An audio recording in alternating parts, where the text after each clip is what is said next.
Hi everyone. இந்த வீடியோல நம்ம பார்க்க போற டாபிக் சிந்தசிஸ். சிந்தசிஸ்ங்கிறது two or more simple sentences combine பண்ணி ஒரு நியூ சென்டென்ஸை ஃபார்ம் பண்ணும்.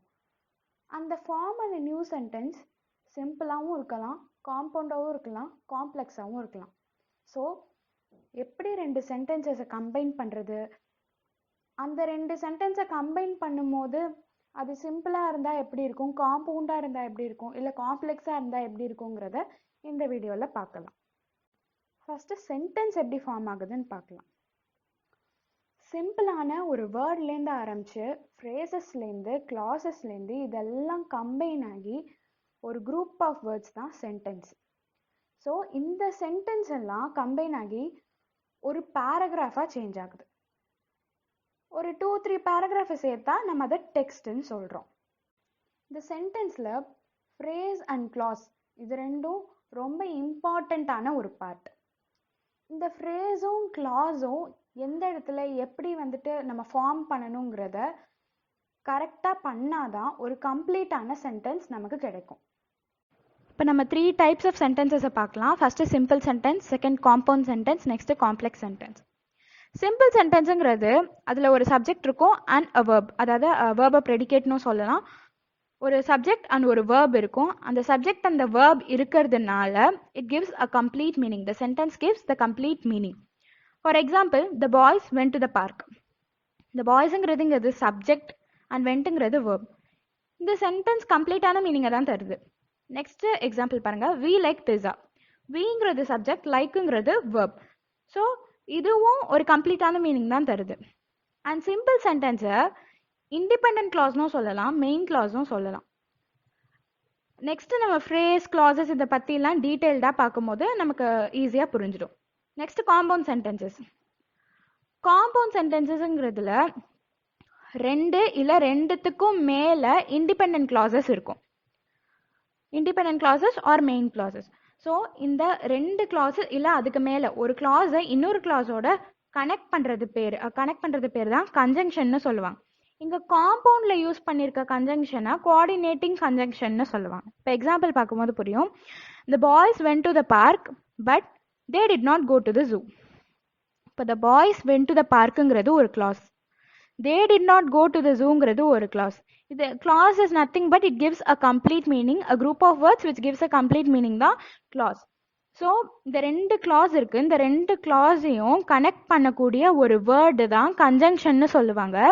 இது காம்பவுண்ட் சென்டென்ஸுங்கிறதுனால இது கோஆர்டினேட்டிங் கன்ஜங்ஷன். எந்த இடத்துல, அதாவது காம்பவுண்ட் சென்டென்ஸில் வரக்கூடிய கன்ஜங்ஷன்ஸை கோஆர்டினேட்டிங் கன்ஜங்ஷன்ஸ் சொல்லலாம்.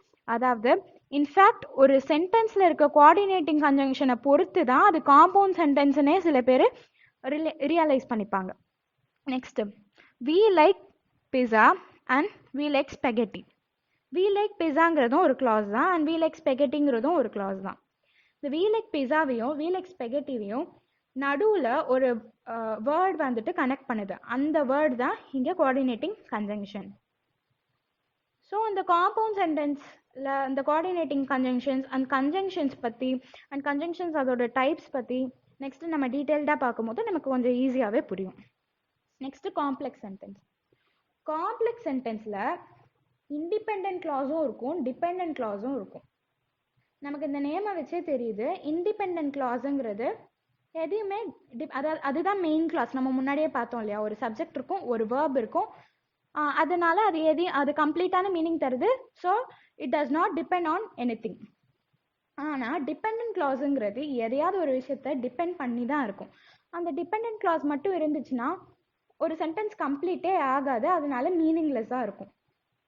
அந்த டிபெண்ட் கிளாஸ் சபார்டினேட்டிங் கன்ஜங்ஷன்னு ஒரு கன்ஜங்ஷனை தான் ஸ்டார்ட் பண்ணி அது பர்சியூ ஆகும். இப்போ எக்ஸாம்பிள் பார்க்கும்போது புரியும். நம்ம காம்பவுண்ட் சென்டென்ஸில் கோஆர்டினேட்டிங் கன்ஜங்ஷன் பார்த்துருப்போம். ஸோ காம்பவுண்ட் சென்டென்ஸில் யூஸ் பண்ணுற conjunction coordinating conjunction and subordinating கன்ஜங்ஷனுங்கிறது காம்ப்ளெக்ஸ் சென்டென்சஸில் யூஸ் பண்ணுறது. இப்போ எக்ஸாம்பிள் பாருங்கள், because the boys went to the park they did not go to the zoo. இப்போ because the boys went to the பார்க்குங்கிறது தான் டிபெண்ட். ஏன்னா அது பார்க்கோடைய ஸ்டாப் பண்ணிடுங்களேன், அது இன்கம்ப்ளீட்டாக இருக்கும். Because the boys went to the park. Boys park போனப்பறம் என்னாச்சுங்கிற அந்த ஒரு கொஷின் வரும் இல்லையா, அதனால அது மீனிங்லெஸ்ஸாக ஆயிடுது. So that is depend. எதை டிபெண்ட் பண்ணியிருக்கு? நெக்ஸ்ட் வர ஒரு கிளாஸை டிபெண்ட் பண்ணியிருக்கு. நெக்ஸ்ட் வர கிளாஸ் என்ன? They did not go to the zoo. அவங்க பார்க் போனதுனால அவங்க ஜூ போகலங்கிறது தான் இங்கே இதோட மீனிங். பிகாஸ்ங்கிறது சபார்டினேட்டிங் கன்ஜங்ஷன். அண்ட் நம்ம முன்னாடியே பார்த்தோம் இல்லையா, சபார்டினேட்டிங் கன்ஜங்ஷன் டிபெண்டன்ட் கிளாஸ் வந்துட்டு சபார்டினேட்டிங் கன்ஜங்ஷனை வச்சு தான் ஸ்டார்ட் ஆகும். ஸோ அது இங்கே ப்ரூவ் ஆயிடுச்சு நமக்கு. ஃபஸ்ட்டு ஒரு சபார்டினேட்டிங் கன்ஜங்ஷன் இருக்குது அப்படின்னா அதில் வரக்கூடியது வந்து டிபெண்டன்ட் கிளாஸ் இருக்கும். அண்ட் டிபெண்டன்ட் கிளாஸுங்கிறது வந்துட்டு நெக்ஸ்ட் எதையாவது ஒன்று டிபெண்ட் பண்ணி இருக்கும். Next, the boys did not go to the zoo because they went to the park. So ரெண்டும் ஒன்று தான். ஃபஸ்ட்டு எக்ஸாம்பிளில் அந்த டிபெண்டன்ஸ் கிளாஸ் வந்துட்டு ஃபர்ஸ்ட் செக்மெண்ட்டில் வந்துடுச்சு. அண்ட் செகண்ட் எக்ஸாம்பிளில் டிபெண்ட் வந்துட்டு செகண்டில் வந்துடுச்சு. ஸோ ரெண்டுமே ஒரே மீனிங்கை தான் தருது. இதில் என்ன புரியுது அப்படின்னா, டிபெண்ட்னா அது எப்படி ஸ்டார்ட் ஆகும்? சபார்டினேட்டிங் கன்ஜங்ஷனை வச்சு தான் டிபெண்டன்ட் கிளாஸ் ஸ்டார்ட் ஆகும். அண்ட் அது இன்னொரு ஒரு கிளாஸுக்கு டிபெண்ட் ஆகி இருக்கும். ஸோ நம்ம இப்போது 3 டைப்ஸ் ஆஃப் சென்டென்ஸ் என்னென்னு பார்த்தோம். டீட்டெயில்டாக இன்னும் கன்ஜங்ஷன்னா என்ன, ஃப்ரேஸ்னா என்ன, கிளாஸ்னா என்னன்னு பார்க்கலாம். இப்போ நெக்ஸ்ட்டு ஃப்ரேசஸ் பற்றி பார்க்கலாம். ஃப்ரேஸுங்கிறது ஒரு குரூப் ஆஃப் வேர்ட்ஸ். அந்த குரூப் ஆஃப் வேர்ட்ஸ் எல்லாம் சேர்ந்து இருக்கும், ஆனால் கம்ப்ளீட்டான மீனிங்கை தராது. இது பார்ட் ஆஃப் ஸ்பீச்சில் ஒரு பார்ட்டு தான் இந்த ஃப்ரேஸுங்கிறது. ஃப்ரேஸுங்கிறது எப்போவுமே ஒரு கிளாஸை டிபெண்ட் பண்ணி தான் இருக்கும். நம்ம கிளாஸ்னால் நமக்கு முன்னாடி நம்ம கொஞ்சம் பார்த்துருப்போம். Clause gives a complete meaning. It is a group of words which gives a complete meaning. But phrasingradhu, it is also a group of words, but it does not gives a complete meaning, and it depends on the clause. So types of phrases: gerund phrase, infinitive phrase, prepositional phrase, noun phrase, adjective phrase, and adverbial phrase. இப்போ ஒவ்வொரு டைப்ஸையும் டீட்டெயில்டாக பார்க்கலாம். First gerund phrase. gerundங்கிறது verb plus ing, அதாவது ing words. First gerund phraseோட structure பார்க்கலாம். The gerund phrase will start with a gerund which follows with a modifier. Modifier in the sense clause, phrase, இல்லைனா adjective, adverb, இல்லை complement, இது மாதிரி. Then it will pursue with object. The gerundங்கிறது most it will function as a noun.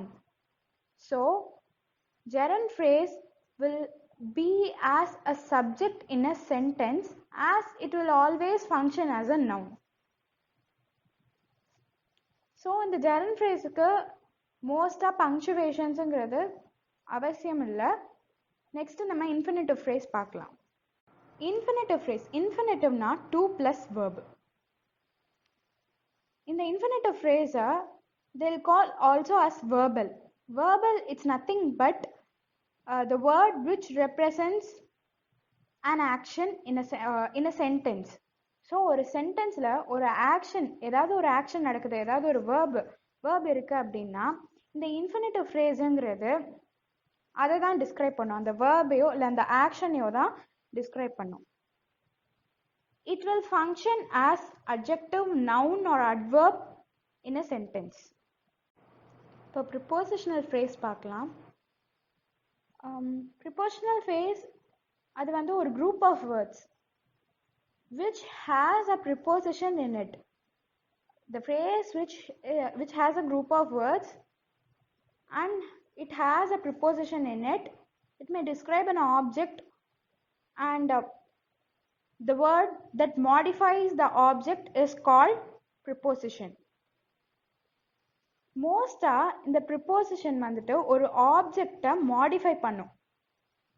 And prepositional phrases வந்து verb and நவுனையும் கூட modify பண்ணும். So இந்த prepositional phrase object, verb and நவுனை மாடிஃபை பண்ணும். And based on the adverbs and the adjective, இந்த preposition types வந்துட்டு 2 டைப்ஸாக divide ஆகிருக்கு. ஒன்று adjective phrase and இன்னொன்று adverbial phrase. First adjective phrase பார்க்கலாம். adjective phraseங்கிறது ஒரு group of words. அந்த group of words ஒரு சென்டென்ஸில் இருக்கக்கூடிய நவுனையோ ப்ரனவுனையோ டிஸ்கிரைப் பண்ணும். இந்த adjective phrase ஒரு சென்டென்ஸில் எங்கெல்லாம் பிளேஸ் பண்ணலாம் அப்படின்னா, ஒரு நவுன் இல்லை ப்ரனவுனுக்கு முன்னாடியோ இல்லை அந்த நவுன் ஆர் ப்ரனவுன் இந்த சென்டென்ஸ் அதுக்கு பின்னாடியோ இதை யூஸ் பண்ணிக்கலாம். Next adverb phrase. adverb phraseங்கிறது ஒரு group of words. அந்த group of words ஒரு சென்டென்ஸில் இருக்கக்கூடிய adverb-ஓட ஆக்ஷனை பண்ணும். இந்த adverb phraseங்கிறது adverb-ஐ வச்சுட்டு எப்படியெல்லாம் ஒரு சென்டென்ஸை மாடிஃபை பண்ணுதுங்கிறது தான். ஒன்று ப்ரீ மாடிஃபையராக இருக்கும் அண்ட் இன்னொன்று போஸ்ட் மாடிஃபையராக இருக்கும். இந்த adverb phrase ஒன்று ப்ரீ மாடிஃபையராக ஃபங்க்ஷன் ஆகும் இல்லை போஸ்ட் மாடிஃபையராக ஃபங்க்ஷன் ஆகும். ப்ரீ மாடிஃபையருங்கிறது ஒரு சென்டென்ஸில் இருக்கக்கூடிய நவுன் இல்லைன்னா ப்ரனவுன் அதுக்கு முன்னாடி ஒரு adverb-ஐ யூஸ் பண்ணி அந்த நவுனை எப்படி மாடிஃபை பண்ணுதுங்கிறது தான் pre modifier.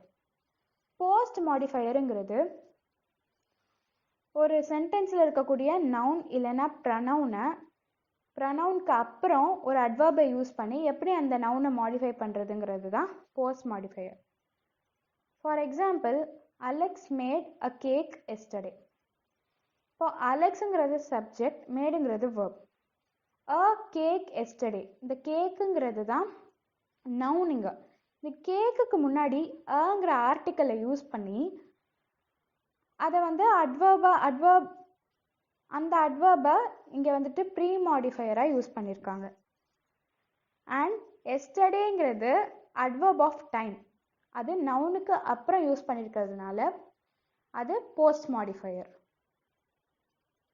Next noun phrase பார்க்கலாம். நவுன் ஃப்ரேஸுங்கிறது that is also a group of words. ஒரு சென்டென்ஸில் இருக்கக்கூடிய நவுனோட ஒர்க்கை அந்த நவுன் ஃப்ரேஸ் பண்ணும். இந்த நவுன் ஃப்ரேஸ் வந்துட்டு ஒன்று ப்ரனவுன், அதாவது ஒரு ப்ரனவுனையோ இல்லாட்டி நவுனையோ ரீப்ளேஸ் பண்ணி வரக்கூடிய ஒரு குரூப் ஆஃப் வேர்ட்ஸ் தான் நவுன் ஃப்ரேஸ்ன்னு சொல்லுவாங்க. சிம்பிளாக ஒரு சென்டென்ஸில் இருக்கக்கூடிய ப்ரனவுனையோ நவுனையோ அதோட ஒர்க்கை இந்த குரூப் ஆஃப் வேர்ட்ஸ் பண்ணும். இந்த குரூப் ஆஃப் வேர்ட்ஸ் தான் நவுன் ஃப்ரேஸ். இப்போ கன்ஜங்ஷன்னா என்னன்னு பார்க்கலாம். கன்ஜங்ஷன் அப்படிங்கிறது நம்ம முன்னாடியே பார்த்தோம். கனெக்டிங் இல்லைன்னா லிங்கிங் வேர்ட்னு அதை சொல்லுவாங்க. இப்போ ரெண்டு group of sentences group of words, ஒரு கிளாஸ் இல்லை ஒன் ஆர் மோர் கிளாஸஸ் இல்லை ஃப்ரேசஸ், இது எல்லாத்தையும் நம்ம ஜாயின் பண்ணணும் அப்படின்னா ஒரு கிளாஸையும் இல்லை இன்னொரு கிளாஸையும் ஜாயின் பண்ணணும், இல்லை ஒன் ஆர் மோர் கிளாஸஸை ஜாயின் பண்ணணும். இந்த மாதிரி வரும்போது அந்த ரெண்டு குரூப் ஆஃப் வேர்ட்ஸையும் லிங்க் பண்ணுற ஒரு வேர்டு தான் கன்ஜங்ஷன். ஸோ இந்த கன்ஜங்ஷனில் ரெண்டு டைப்ஸ் இருக்குது. ஒன்று coordinating conjunctions and subordinating conjunctions. Coordinating கன்ஜங்ஷன்ஸ்னால் நம்ம பார்த்தோம், காம்பவுண்ட் சென்டென்ஸில் யூஸ் பண்ணக்கூடிய கன்ஜங்ஷன்ஸ் தான் கோஆர்டினேட்டிங் கன்ஜங்ஷன்ஸ். அண்ட் காம்ப்ளெக்ஸில் யூஸ் பண்ணக்கூடிய கன்ஜங்ஷன்ஸ் தான் சபார்டினேட்டிங் கன்ஜங்ஷன்ஸ். நெக்ஸ்ட்டு நம்ம கோஆர்டினேட்டிங் கன்ஜங்ஷன்ஸில் என்னெல்லாம் வரும் அண்ட் சபார்டினேட்டிங்கில் என்னெல்லாம் வருங்கிறத பார்க்கலாம். இப்போ முன்னாடி நம்ம கன்ஜங்ஷன்னா என்னன்னு பார்த்தோம். கோஆர்டினேட்டிங் கன்ஜங்ஷனுங்கிறது வந்துட்டு காம்பவுண்ட் சென்டென்ஸில் யூஸ் பண்ணக்கூடிய கன்ஜங்ஷன் அண்ட் சபார்டினேட்டிங் கன்ஜங்ஷனுங்கிறது காம்ப்ளெக்ஸில் யூஸ் பண்ணக்கூடியது. இப்போது கோஆர்டினேட்டிங் கன்ஜங்ஷன் எந்த குரூப் ஆஃப் வேர்ட்ஸை எந்த குரூப் ஆஃப் வேர்ட்ஸோட லிங்க் பண்ணுங்கிறத பார்க்கலாம். Coordinating கன்ஜங்ஷனுங்கிறது two or more main கிளாஸை கம்பைன் பண்ணுறதுக்கு யூஸ் பண்ணக்கூடிய கன்ஜங்ஷன் தான் coordinating conjunction. Two or more main கிளாஸஸை நம்ம இண்டிபெண்டன்ட் கிளாஸஸ்னும் சொல்லலாம். சபார்டினேட்டிங் கன்ஜங்ஷனுங்கிறது ஒரு மெயின் கிளாஸையும் அண்ட் ஒரு சபார்டினேட் கிளாஸையும், அதை சப் கிளாஸ்னு சொல்லுவாங்க, ஒரு மெயின் கிளாஸையும் ஒரு சபார்டினேட் கிளாஸையும் கம்பைன் பண்ணுறது தான் சபார்டினேட்டிங் கன்ஜங்ஷன். ஸோ கோஆர்டினேட்டிங்கிறது two or more main clauses, அதை கம்பைன் பண்ணுறதுக்காக கோஆர்டினேட்டிங் கன்ஜங்ஷன் யூஸ் பண்ணுவாங்க. சபார்டினேட்டிங் கன்ஜங்ஷனுங்கிறது to combine one main clause and one subordinate clause. நம்ம நெக்ஸ்ட் எக்ஸாம்பிள்ஸ்லாம் பார்க்கலாம். அண்ட் எது கோஆர்டினேட்டிங் கன்ஜங்ஷன்ஸ், எது சபார்டினேட்டிங் கன்ஜங்ஷன்ஸ், இது எல்லாமே நம்ம நெக்ஸ்ட் பார்க்கலாம். Subordinating conjunctions for complex sentences. நமக்கு நல்லாவே தெரியும் காம்ப்ளெக்ஸ் சென்டென்சஸில் யூஸ் பண்ணக்கூடிய கன்ஜங்ஷன்ஸ் தான் subordinating conjunctions. For comparison, we use the conjunctions than, rather than, whether, as much as, whereas. To denote the time, after, as soon as, until, whenever, now that. And these are for concession, although, even though, though. Relative pronouns who, whoever, whom, whomever, whose. Reason because, since, so that, in order that, as. Conditions if, only if, unless, provided that, assuming that. Place where, wherever. Relative adjectives that, whatever, which, whichever. Manner how, as though, as if. So இதெல்லாம் subordinating conjunctions. இது தவிர இன்னும் சில கன்ஜங்ஷன்ஸ்லாம் இருக்குது. அது நம்ம examples use பண்ணும்போது நம்ம வந்துட்டு அதை பார்க்கலாம். கோஆர்டினேட்டிங் கன்ஜங்ஷன்ஸை பார்க்கலாம். நமக்கு நல்லாவே தெரியும் காம்பவுண்ட் சென்டென்ஸில் தான் நம்ம கோஆர்டினேட்டிங் கன்ஜங்ஷன்ஸ் யூஸ் பண்ணுவோம். இப்போ நம்ம இதை ஈஸியாக ஞாபகம் வச்சுக்கிறதுக்கு ஒரு நெமனிக்ஸ் யூஸ் பண்ணலாம். SBOA. ஸோ இந்த 4 லெட்டர்ஸை நம்ம ஞாபகம் வச்சுக்கிட்டு நம்மளால் நிறைய கோஆர்டினேட்டிங் கன்ஜங்ஷன்ஸை மெமரைஸ் பண்ணிக்க முடியும். எஸ்ஸுக்கு so, still. B, but.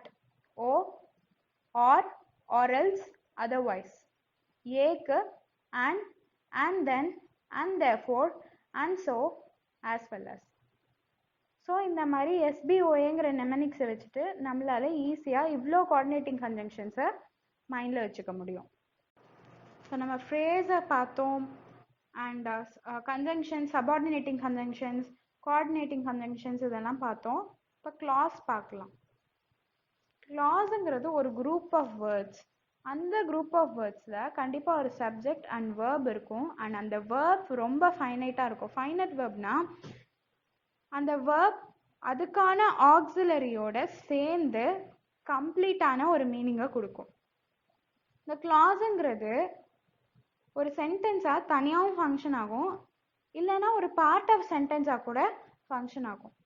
ஒரு சென்டென்ஸில் கிளாஸுங்கிறது ரொம்ப ரொம்ப ரொம்ப இம்பார்ட்டண்ட்டான விஷயம். ஏன்னா கிளாஸ் தான் it gives the complete meaning. அதனால் the cousin of the phrase அப்படின்னு சொல்லுவாங்க. ஏன்னா கிளாஸுங்கிறது தான் கம்ப்ளீட்டான மீனிங் கொடுக்கும். Phrase it does not give the complete meaning even though it has a group of words like clause. அது கிளாஸ் மாதிரி குரூப் ஆஃப் வேர்ட்ஸ் இருந்தாலும் அது கம்ப்ளீட் மீனிங் கொடுக்காது. It depends on something else. So கிளாஸை வந்துட்டு அ cousin of த ஃப்ரேஸ்ன்னு நம்ம இங்கிலீஷில் அதை புகழ்ந்து சொல்கிறாங்க. 4 டைப்ஸ் ஆஃப் கிளாஸஸ் இருக்குது. Main clause, subordinate clause, relative clause and noun clause. So ஒவ்வொரு கிளாஸை பற்றியும் இப்போ நம்ம பார்க்கலாம். நம்ம மெயின் கிளாஸ்னால் என்னென்னு பார்க்கலாம். மெயின் கிளாஸுங்கிறது ஒரு சென்டென்ஸில் சப்ஜெக்டும் ப்ரெடிகேட்டும் கண்டிப்பாக இருக்கும். Predicate is nothing but it is called as verb. So ஒரு சென்டென்ஸில் சப்ஜெக்டும் வேர்பும் கண்டிப்பாக இருக்கும். அண்ட் இந்த சப்ஜெக்டும் வேர்பும் இருக்கிறதுனால the sentence will be complete. Relative கிளாஸஸ்னால் என்ன? ரிலேட்டிவ் கிளாஸஸ்ங்கிறது ஒரு சென்டென்ஸ் கம்ப்ளீட்டாக இருந்தும் அடிஷ்னலாக வேறு ஏதாவது information which is relevant or not relevant, அந்த சென்டென்ஸ்க்கு ரிலவெண்ட்டாக இருக்கா இல்லை இர்ரிலவெண்ட்டாக இருக்கா அதெல்லாம் தெரியாது. ஆனால் இந்த ரிலேட்டிவ் கிளாஸஸ்ங்கிறது ஒரு சென்டென்ஸ் கம்ப்ளீட்டாக இருந்தாலும் அந்த சென்டென்ஸ்க்கு ரிலவெண்ட்டாக இல்லை ரிலவெண்ட்டாக இல்லாமல் ஒரு அடிஷ்னல் இன்ஃபர்மேஷனை கொடுக்கும். ஸோ இந்த ரிலேட்டிவ் கிளாஸஸை யூஸ் பண்ணுறதுக்காக இந்த ரிலேட்டிவ் ப்ரொனவுன்ஸை இங்கே வந்துட்டு எக்ஸ்ப்ரெஸ் பண்ணியிருப்பாங்க. ரிலேட்டிவ் ப்ரொனவுன்ஸ் என்னென்ன? ஹூங்கிறது ஒரு பீப்புளை வந்துட்டு டிஸ்கிரைப் பண்ணுறதுக்காக சொல்கிறது. அதே மாதிரி விச் அப்படிங்கிறது திங்ஸ், அதாவது ஆப்ஜெக்ட்ஸ் இல்லைன்னா அனிமல்ஸ். தேட்டுங்கிறது பீப்புளுக்கும் யூஸ் பண்ணலாம், திங்ஸுக்கும் யூஸ் பண்ணலாம். ஆனால் அதை வந்துட்டு ஒரு ரிலேட்டிவ் கிளாஸை டிஃபைன் பண்ணுறதுக்காக அதை யூஸ் பண்ணியிருப்பாங்க. வேறுங்கிறது பிளேசஸ்க்காக யூஸ் பண்ணுவாங்க. வென்னுங்கிறது நமக்கு நல்லாவே தெரியும், டைம்க்காக யூஸ் பண்ணுவாங்க. ஹூஸுங்கிறது ஒரு பொசஷன். பொசசிவ்னஸை வந்துட்டு என்னோடது அவனோடது இந்த மாதிரி சென்ஸ் இருக்கும் இல்லையா, இது அவளோடது இவளோடது, இந்த மாதிரி பொசசிவ்னஸை இங்கே எக்ஸ்பிரஸ் பண்ணுறதுக்காக யூஸ் பண்ணியிருப்பாங்க. சபார்டினேட் கிளாஸ்னால் என்னன்னு பார்க்கலாம். சபார்டினேட் கிளாஸுங்கிறதுல ஒரு சென்டென்ஸில் சப்ஜெக்டும் வேர்பும் இருந்தாலும் அது கம்ப்ளீட்டான மீனிங் தராது. அதனால தனியாக அதனால வித்ஸ்டாண்ட் பண்ண முடியாது. எதுக்காவது ஒரு சென்டென்ஸ்க்காகவோ இல்லை ஒரு குரூப் ஆஃப் வேர்ட்ஸ்க்காகவோ அது டிபெண்ட் ஆகி தான் இருக்கும். ஒரு சென்டென்ஸில் இருக்கக்கூடிய ஒரு பார்ட் தான் இந்த சபார்டினேட் கிளாஸ்னால் அந்த சென்டென்ஸில் இருக்கக்கூடிய நெக்ஸ்ட் பார்ட்டை இந்த சபார்டினேட் கிளாஸ் டிபெண்ட் பண்ணியிருக்கும். சிம்பிளாக சொல்லணும்னா மெயின் கிளாஸுங்கிறது எதையும் டிபெண்ட் பண்ணாது, அது இண்டிபெண்ட்டாக கம்ப்ளீட்டான மீனிங் கொடுக்கறதுனால அது இண்டிபெண்ட்டாக இருக்கும். பட் சபார்டினேட் கிளாஸுங்கிறது it gives incomplete meaning, so it should depend on the rest part of the sentence. Subordinate கிளாஸஸில் 3 டைப் இருக்குது. ஒன்று அட்ஜெக்டிவ், ஒன்று அட்வர்ப் அண்ட் இன்னொன்று நவுன். இந்த அட்ஜெக்டிவ்ங்கிறது adjective clauseங்கிறது the clause which modifies the nouns இல்லைன்னா pronouns. ஒரு சென்டென்ஸில் இருக்கக்கூடிய ப்ரனவுன்ஸையோ நவுன்ஸையோ மாடிஃபை பண்ணக்கூடிய clause தான் adjective clause. சப்போஸ் அதை வேர்பை இல்லை அட்ஜெக்டிவை இல்லை அட்வர்பை மாடிஃபை பண்ணிச்சுன்னா அது adverb clause. நவுனாக ஃபங்க்ஷன் ஆச்சுன்னா அது noun clause. இப்போ நம்ம adjective clause பார்க்கலாம். இந்த adjective clauseங்கிறது ஒரு சென்டென்ஸில் இருக்க நவுனையோ ப்ரனவுனையோ மாடிஃபை பண்ணும்போது ஒரு ரிலேட்டிவ் ப்ரனவுனை அங்கே இன்ட்ரடியூஸ் பண்ணும். அதனால் இது adjective clause. adverb clauseங்கிறது ஒரு சென்டென்ஸில் இருக்க வேர்ப் இல்லை அட்ஜெக்டிவ் இல்லை அட்வர்பை மாடிஃபை பண்ணும்போது சபார்டினேட்டிங் கன்ஜங்ஷனை இன்ட்ரடியூஸ் பண்ணும். And so it is called adverb clause. இந்த noun கிளாஸுங்கிறது when, where, how, why இல்லை that இந்த மாதிரி வேர்ட்ஸில் தான் ஸ்டார்ட் ஆகும். அண்ட் இது நவுன் கிளாஸ் மோஸ்ட்டாக சப்ஜெக்டாக இல்லை ஆப்ஜெக்டாக தான் ஒரு சென்டென்ஸில் ஃபங்க்ஷன் ஆகும். இப்போ நம்ம சிம்பிள் சென்டென்ஸில் யூஸ் பண்ணக்கூடிய ஃப்ரேசஸ்லாம் பார்க்கலாம். In spite of, despite plus noun, in case of, in the event of, in order to, as a result of, on account of, because of, due to, owing to, by dint of, besides being plus adjective, to, without plus verb plus ing, on plus verb plus ing, after plus verb plus ing and before plus verb plus ing. So இந்த phrases எல்லாம் நம்ம simple சென்டென்சஸில் sentence ஃபார்மேஷனுக்கு use பண்ணிக்கலாம். Transformation of sentences. ஒரு சென்டென்ஸை சிம்பிள்லேருந்து காம்பவுண்டுக்கு, காம்பவுண்ட்லேருந்து காம்ப்ளெக்ஸ்க்கு இந்த மாதிரி மாற்றுறதுக்காக சில ரூல்ஸ் யூஸ் பண்ணுவோம். இங்கே ஒரு 8 ரூல்ஸ் இருக்குது. இந்த ரூல்ஸை ஃபாலோ பண்ணிக்கிட்டா நம்மளால் ஈஸியாக ஒரு சென்டென்ஸை எந்த டைப்புக்கு வேணாலும் ட்ரான்ஸ்ஃபார்ம் பண்ணிக்கலாம். So please make a note of it.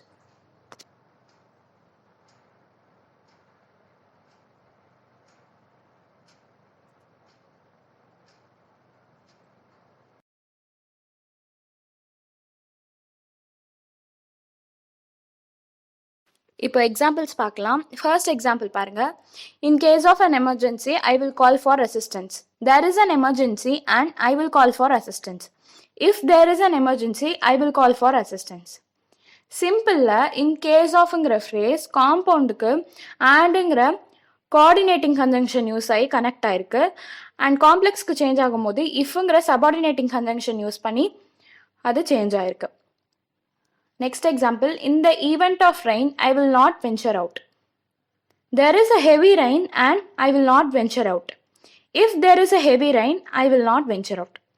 So நம்ம முன்னாடி பார்த்த மாதிரியே தான் இந்த ஈவெண்ட் ஆஃப்ங்கிற ஃப்ரேஸ் சிம்பிள் சென்டென்ஸ்லேருந்து காம்பவுண்டுக்கு ஆண்டுங்கிற கன்ஜங்ஷன் யூஸ் பண்ணி காம்பவுண்டாக சேஞ்ச் ஆகிருக்கு. அண்ட் காம்ப்ளெக்ஸ்க்கு இஃப்ங்கிற கன்ஜங்ஷனை யூஸ் பண்ணி காம்ப்ளெக்ஸாக சேஞ்ச் ஆகிருக்கு. In order to complete the work, he hurried off. He wanted to complete the work, so he hurried off. As he wanted to complete the work, He hurried off. Next example. Because of heavy rain, the match was cancelled. There was a heavy rain, so the match was cancelled. As or since there was a heavy rain, the match was cancelled. Because ஆஃப்னு சிம்பிளில் use பண்ணியிருக்கக்கூடிய phrase காம்பவுண்டுக்கு change ஆகும்போது சோங்கிற கன்ஜங்ஷனை use பண்ணி change ஆகிருக்கு. And காம்ப்ளெக்ஸ்க்கு மாறும்போது ஆஸ் இல்லைனா சின்ஸ்னு ஒரு சபார்டினேட்டிங் கன்ஜங்ஷனை இன்ட்ரடியூஸ் பண்ணி காம்பவுண்ட்லேருந்து காம்ப்ளெக்ஸ்க்கு மாறியிருக்கு.